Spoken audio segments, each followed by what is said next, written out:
walks like a caterpillar. And fire!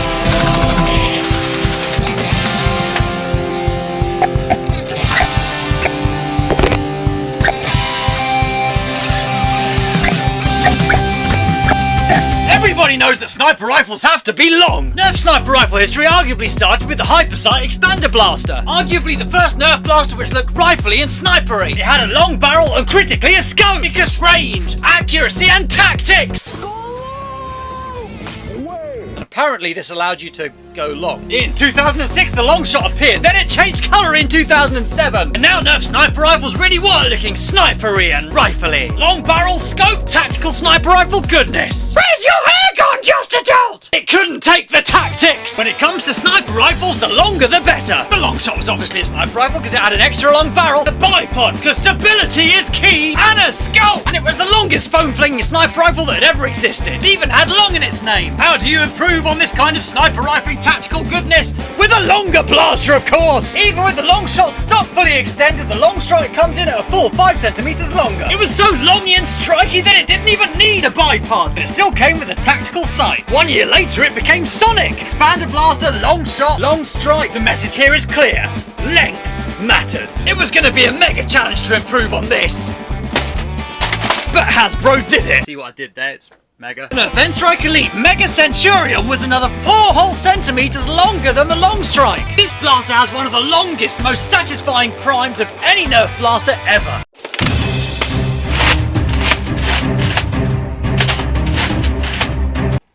And it's so long, chunky, and tactical that it doesn't even need a scope.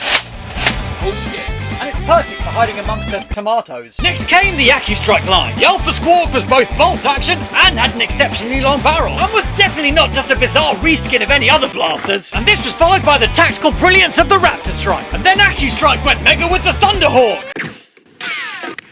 Because in my opinion it cheated because you had to extend it, so it doesn't really count. Centurion still wins. Then the long strike went modulus. And of course there were going to be sniper rifles in the Nerf Fortnite line with authentic battle damage. And the long barrels which all snipers must have. BASRL and BASRR are indeed true snipers. But in some ways they're a bit of a step backwards. They're only 90 centimeters long.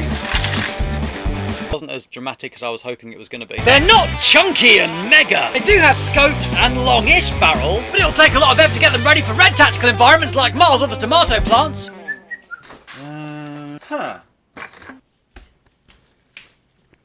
What are you doing, Daddy? Nothing. They're not quite red yet anyway. And it's not quite as heavy as the Mega Centurion. If only there was a heavy Nerf sniper rifle which came with a bipod, a scope, and which was ridiculously long. And which is red enough to be well camouflaged without having to use ketchup. One distinguished by its length. Arr! I heard your wish and fell from the sky! Arr! Don't quibble with me! Bibbidi bobbidi boop! Good heavens! It's a Nerf Fortnite Heavy SR! Arr! What are the chances? It's so heavy and snipery and rifly! Look, it's even got one of those snipery bits on the barrel! Arr, I hope you enjoy it. I've got to go and find my face now. Arr! Wow! It's magic! Let's have a little look at the box. Longest Nerf Fortnite blaster ever at 1.1 meter long. Well, that's definitely longer than the Centurion. I think it's longer than the Thunderhawk too. It might be the longest Nerf blaster of all time. Under-promising, over-delivering, Hasbro. I respect that. Comes with 6 mega darts, red camo wrap. But if I remember correctly, it's not actually going to come with camo wrap. None of these other camo wrap blasters came with camo wrap. Wonder if it'll have a dolphin on it like the 6SH. And who are these guys? Is that a fish? That's a fish! What's he got to do with the heavy SR? Is he wearing an ice pack? Is he injured? Looks a bit confused. He doesn't know why he's here either. As for this guy, there is no way I'm letting him get on his motorbike wearing that. Can't even lift up the visor because of those spikes. Terrible design. Sniper rifle. Make a 6-star clip there. Removable scope. Oh, that's nice. Bolt action mega blasting. Oh, I'm excited. Perfect for Mars. That goes. When fully assembled. Oh my goodness. Are they worried about people going into shops with their tape measures and measuring the boxes? This box is only 0.85! Epic Games, more like Epic Lies! Like, was that the conversation they had in the boardroom when discussing this box? Crazy Hasbro. Also look out for that. I don't know what's going on.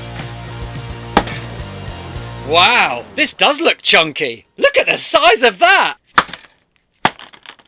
Oh, and there's darts and a priming handle. Good heavens above, this is humongous and it's actually quite heavy too. There's a big bit of barrel, pretty chunky scope as well. Oh, and it's got plastic in it too. This is the scope from the Nerf Fortnite BRL and BRR. And this doesn't have any plastic in it. That is a really chunky scope. And it looks like once the barrel goes on, it's not designed to come back off again. But after the unboxing and firing demo, I'll show you how to do it so you can put the barrel on and take it off again as you want. There's this nice red Martian camo on the blaster, but where's my camo wrap? Is it under there? It's not under there. In the box? Every time! That's why he's confused. Why do it say camo wrap when there's no camo wrap? I don't know. What the stink? I just want some wrap. Anyway, let's do this properly. What up, dude chaps? I'm Jolt, and this is a review of the Nerf Fortnite Heavy SR. In the box, we have an instruction manual, safety stuff, blaster, massive scope, and even massiver barrel, Nerf mega darts, and a priming bolt. This blaster comes in bits and requires some assembly. To assemble the priming mechanism, get twisty.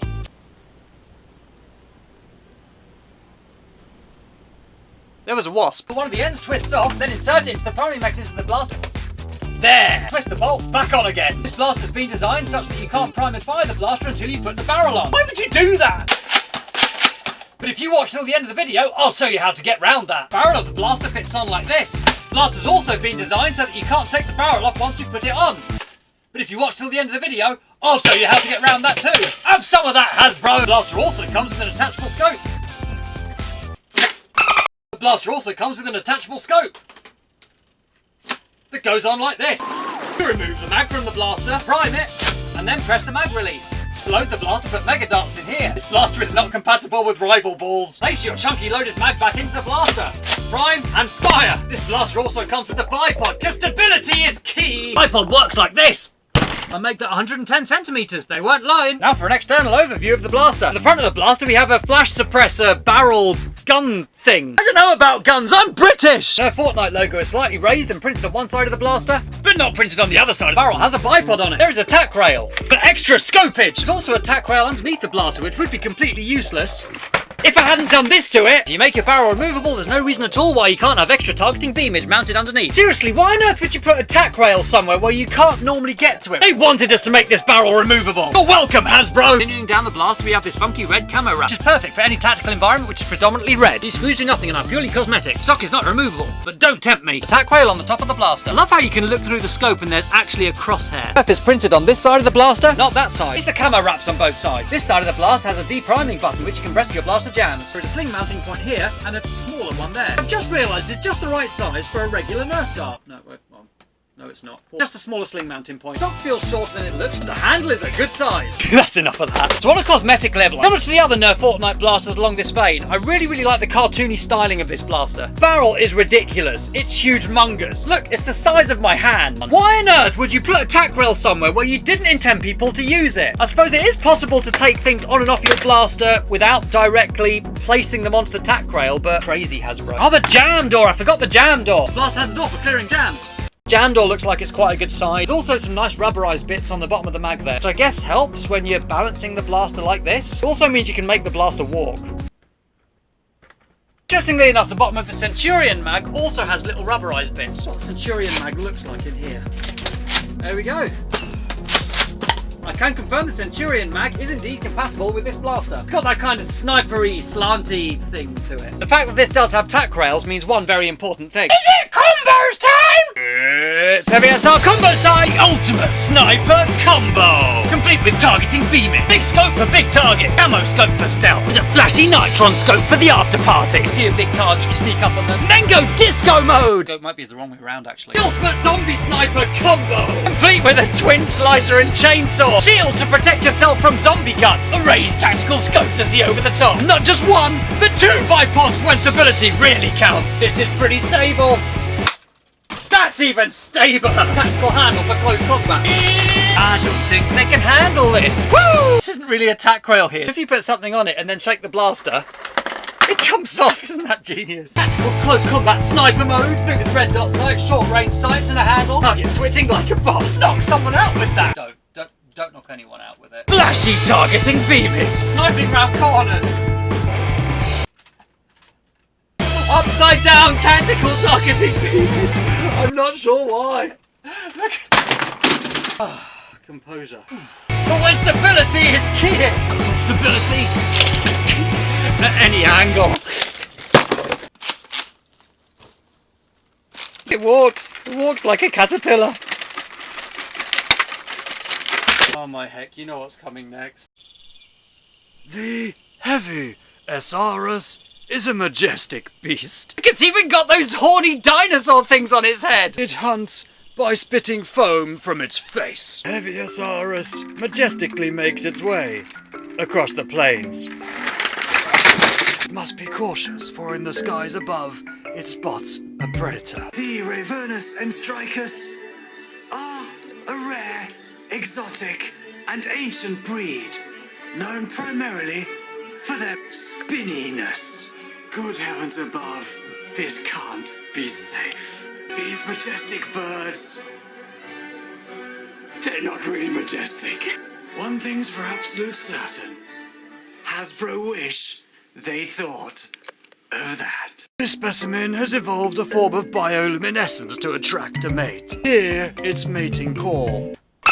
It sometimes likes to go for a little walk. Hasbro's R&D team didn't even need to invent Dino Squad, I did it for them! I just realised one more thing from earlier. I actually had to twist this round into place, and now it's stuck. So it could move, and now it's stuck in place, and I'm assuming that's a design feature, so it's meant to go that way round. I suppose another obvious combo that I've now overlooked is the fact that you can now kind of have it as like a short barrel thing. One thing about priming and firing this, whenever I prime it, I find myself getting dug into by this piece of plastic here tends to sort of dig into my wrist when I prime. Which isn't all that pleasant actually. So I said that the handle was good earlier, and now I think I'm going to degrade that to less good. And see if we've got slam fire. No slam fire. I'm not actually sure where any of the original darts have gone now. They've just gone everywhere. Avocado on top of the incisor. Final A&W root beer can.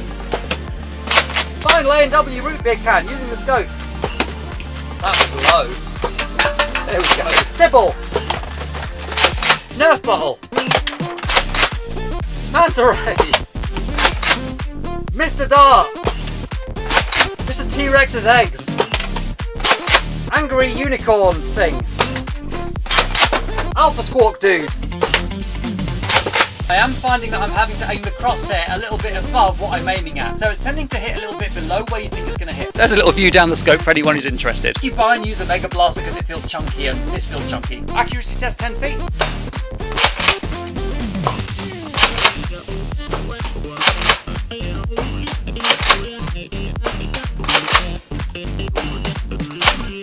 Pretty good actually.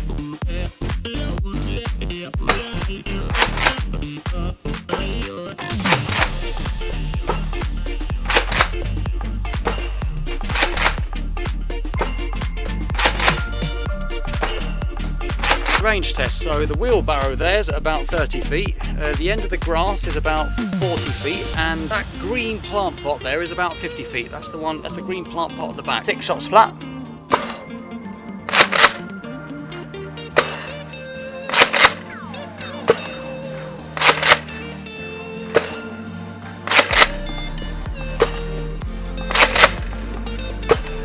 Right, that one's just about on 30 feet, that's maybe about 33, 35-ish feet. And I think there's one that bounced up here. Yeah, there it is, 40 something feet. So an average somewhere in 30-ish feet. 6 shots angled.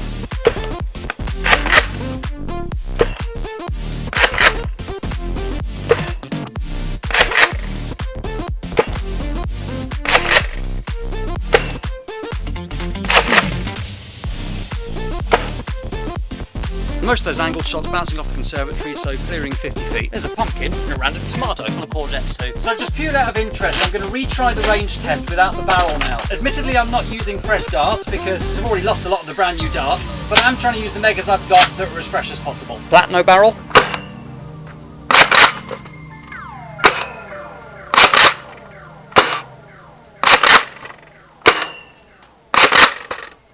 That would have gone further. Okay, so definite improvements flat with no barrel. We're pretty much getting around 40 feet there. Okay, and angled.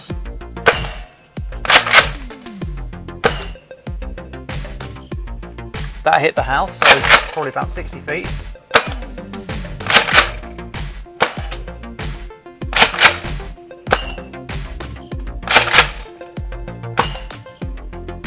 and that one over too. So the barrel definitely does make a difference. And before we look at how you modify this to be able to take the barrel off, and to be able to prime and fire it without the barrel on, because it's a sniper, we're also going to try firing out of a window with snipering music.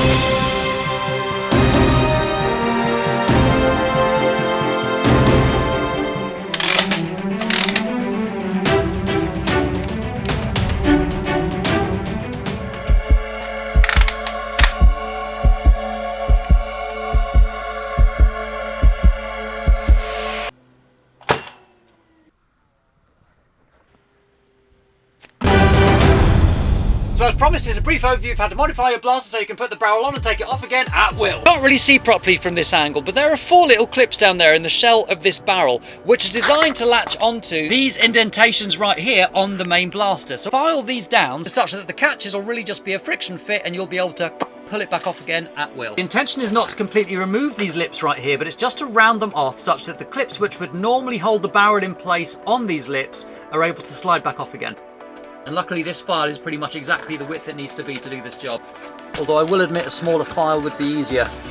Kind of see that it's a little bit more slopey now as opposed to like a direct drop. And I've also just noticed there's another little bobble up here which I believe fits into there. And I think this may prevent the mechanism from being used when the blaster's not properly assembled. Take my tweezers here and I just push this little button in there. I can actually feel something in the mechanism releasing.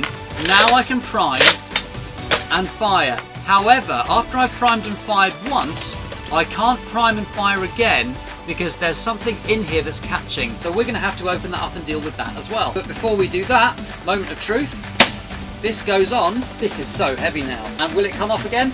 And it comes off again. To deal with this, we're going to open up the blaster by undoing this, all the screws. I've just realised that until you sort this out, even the mag stuck in there, even stop you from taking the mag out without putting that in. Just evil. Screwdriver works like this.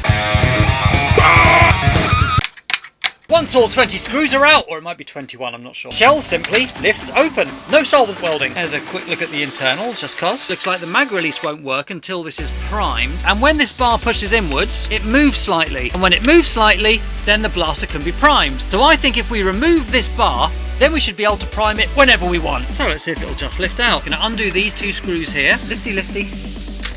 There we go. Now, does this just lift out? Or what's this attached to? What's this attached to? Okay, well, let's lift out the plunger anyway. The end of the plunger just clips off for a look at the spring. Holding this in my neck right now, so hope it looks okay. Right, and there's the spring. So this little notch, when it's in that position there, the blaster will not prime. I can't move the priming sled back this way. However, as soon as I push this in, this is able to move up.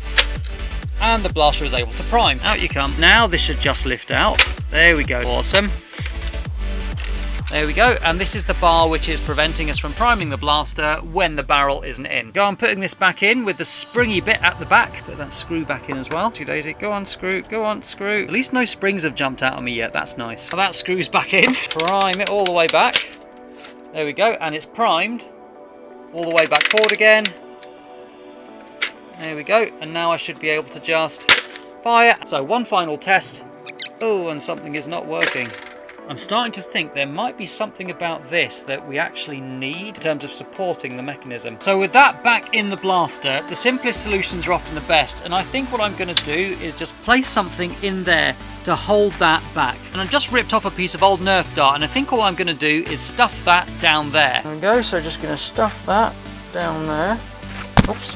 And through the act of stuffing that piece of Nerf dart down there, that's as far back as it can go, and I think we're going to prime and fire just fine now. Let's see. It's now screwed in. This kind of shark's finny sort of bit goes into there. This goes back onto here. There we go. That screws back in, that screws back in. Plunger tube back on and make sure it still fires. Little notches on the plunger tube just go into little wells there and there. Spring goes over the top, like so. So, prime. All the way back. All the way forwards.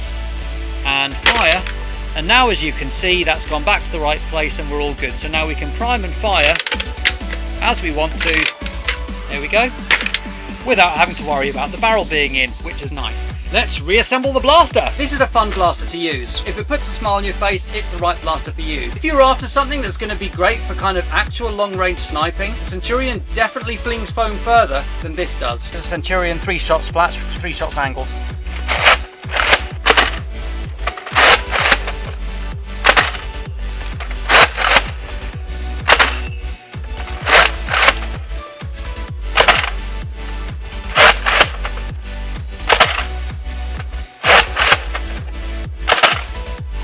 One thing I will say though, the Centurion does not have the same styling as this. The styling on this is absolutely phenomenal, it is a lot of fun. Priming on this isn't quite as chunky as the Centurion's. When I say chunky, do you see how far I had to move my arm just to prime that?